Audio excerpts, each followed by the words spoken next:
Aza tonoana araka izany ny fotoananao amin'ny alakamisy 20 martsa izao anarahanao ny fanadina manokana izay vokarin'ny Real TV Madagasikara mikasika izay niainan'ny Madagasikara ny valanaretina Covid-19 izay 10 taona lasa izay.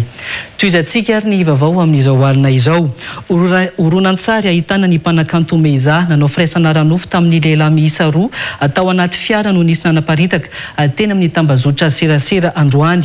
Raha ny tarehin'ny Meza irery no hita tao anatin'ny horonan-tsary voalohany izay nivoaka ny maraina teo dia nampiseho tsara ny tarehin'ny iray tamin'ireo lehilahy anankiroa niaraka tamin'ny mpanakanto io kosa ny horonan-tsary faharoa nivoaka sy niparitaka ny atolakandro teo.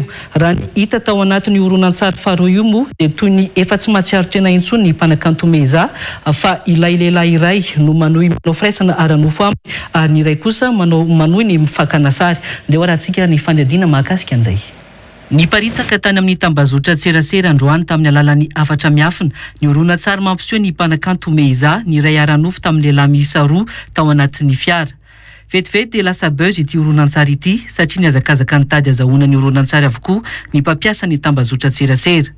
Raha ny sary nivoaka dia nitarehin'ny Meza irery no hita sy nalaina sary ary tsy misy hita kosa nitarehin'ireo roalahy nanao firaisana ranofo taminy. Ny hita ihany koa dia toy ny tsy tompon'ny tena ny Meza ao anatin'ny horonan-tsary. Nandeha niresaka fa mamy ity mpanakanto ity tamin'ny fotoana io. Ny ren'ny Meza no nijoro avy hatrany androany maraina ka niangavany ireo mpampiasa Facebook mba tsy hanaparitaka ny sarin-janany. Nilaza ihany koa i Bakolo Augustine fa mifono vy ny tena no ho an'ireo mpankahala ary nankasitraka ho an'ireo nankahery azy. Tafiko lamba ny adalaka hoy ity ren'ny Meza ity. Nilaza ihany koa ny ren'ny Meza fa ho avokany amin'ny tambazotra serasera ny sarina havandoza ho an'izay tora-bato na hitsangana iaro ary tsy ho takoana ny masony. Ny ariva teo indray dia nisy ny ampahany hafa tamin'ny horonan-tsary mamoafady io mbola niparitaka tao anatin'ny tambazotra serasera ihany koa ka ireo no tena nampiseho tsara ny tarehin'ny iray tamin'ireo lehilahy anankiroa niaraka tamin'io mpanakanto io. Raha ny hita tao anatin'ny horonan-tsary faharoa ity dia toy ny efa tsy mahatsiaro tena intsony ny mpanakanto Meza fa ilay lehilahy iray no manohy manao ny firaisana ranofo aminy ary ny iray manohy maka sary.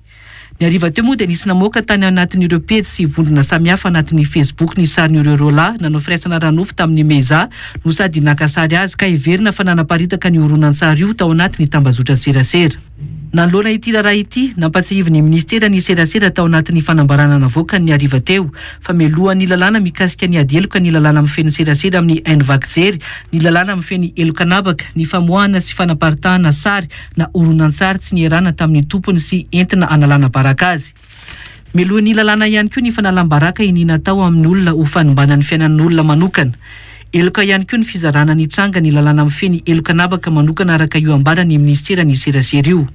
So ny voakasika sy ny niarambona ihany koa ny mitondra ny tranga maneho tohina ny fiainana manokana eny amin'ny mpitandro ny filaminana na hoe eny amin'ny fitsarana araka io ampatsahivy ny ministera ny serasera io.